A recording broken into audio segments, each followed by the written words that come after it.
आप लोग एक बार जेल कैंप का विधायक बना दीजिए।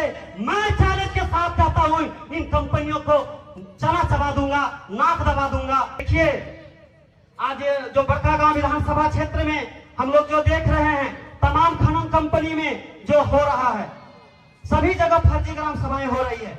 आज बादाम, गोंदलपुरा, हाहे 5-6 गांव का नोटिफिकेशन आया है कि सबका जमीन भूमि अधिग्रहण करने का। आप लोग सब जानते हैं कि गोंदलपुरा में चाहे वो सोशल इंपैक्ट का सवाल हो, चाहे पर्यावरण संस्कृति का सवाल हो, चाहे गरमजुरवा या रेतिस जमीन का सवाल हो, सभी मामले में तमाम विरोध हुआ। एक बार नहीं, 3-3, 4-4 बार ग्राम सभाएं रद्द कराया गया। इसके बावजूद वहां फर्जी ग्राम सभा करके आज वहां पर आज आदेश हो गया है, भूमि अधिग्रहण के लिए सारा खाता पलट का नोटिफिकेशन निकल गया है। इससे हमारा कहना है डीसी साहब से कि डीसी साहब आपको शर्म आना चाहिए। बिहार में डीसी नहीं होता है, बिहार में डीएम होता है, बंगाल में डीएम होता है, यूपी में डीएम होता है, महाराष्ट्र में डीएम होता है, लेकिन झारखंड में डीसी होता है, डिप्टी कलेक्टर। डीसी क्यों? क्योंकि झारखंड 5वीं अनुसूचित राज्य है। 5वीं अनुसूची का मतलब शासन में ग्राम सभा का अधिकार है। ग्राम सभा को विश्वास में लेकर उनके अनुकूल आपको शासन करना है।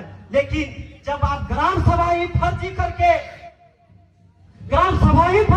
जब हमारे जमीन को बेचने का काम कर रहे हैं, हमारे योजनाओं के चयन में आप गड़बड़ी करने का काम कर रहे हैं, इसलिए हम कहते हैं कि डीसी साहब इतना तो झुमका नहीं गिरा होगा बरेली के बाजार में जितना आप गिर रहे हैं कंपनियों के प्यार में। बताइए, इतना निर्दयी डीसी। अब ये बड़का गांव अगर बर्बादी होने वाला है तो 2 महिला का बहुत बड़ा हाथ है। 2 महिला, एक डीसी महोदया और दूसरा यहाँ का माननीय विधायिका अम्बा प्रसाद जी।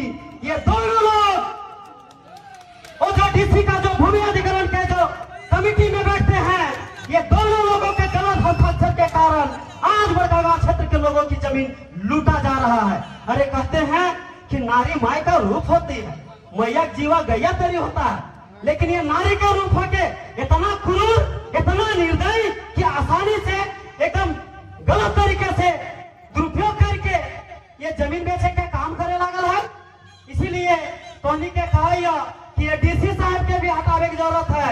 ये हेमंत सोरेन के सरकार से कहना है कि तोरा ये डीसी मैडम तो सरकार के बदनामी करे था, पूरा क्षेत्र के बेचावे का काम करे था, लेकिन हमने जहां तक जाना यह कि अटैचिया तोरो जा हो। इसीलिए सरकार को भी चाहिए कि जन भावनाओं का आदर करते हुए डीसी को तुरंत बर्खास्त करना चाहिए।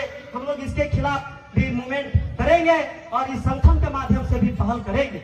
और इस बार जमीन बचाने वाला, इन कंपनियों के खिलाफ लड़ने वाला आदमी को जेल कैंप से आप लोग को जिताने की जरूरत है, वरना ये क्षेत्र नहीं बचेगा। आप लोग विधायक का 15 साल देखें, इस पार्टी को 15 साल मौका दिए ना हो, कभी भी जमीन के सवाल पर, बचाने के सवाल पर कभी खड़ा नहीं हुआ, हमेशा मुआवजा के लिए काम किया। अरे मुआवजा से विकास होता है। आज आप जमीन के मालिक हैं, जमीन देने के बाद आप क्या बनेंगे? नौकर।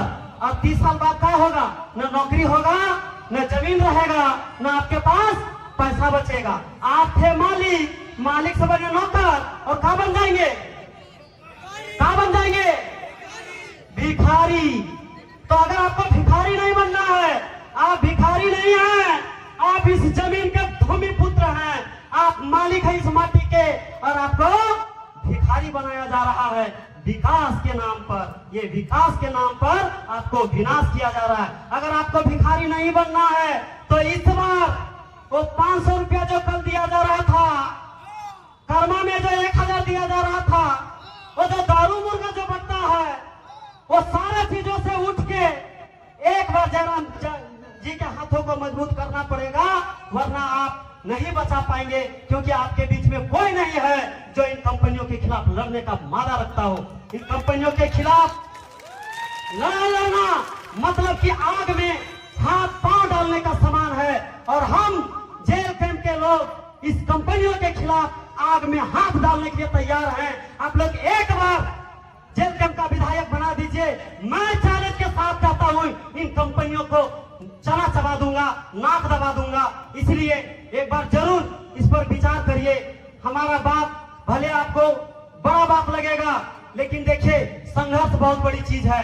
हम लोग संघर्ष से आए हैं और हम लोग संघर्ष करेंगे, जैसे भी हो सकेगा यहाँ के रैयतों के पक्ष में हमेशा खड़ा रहेंगे।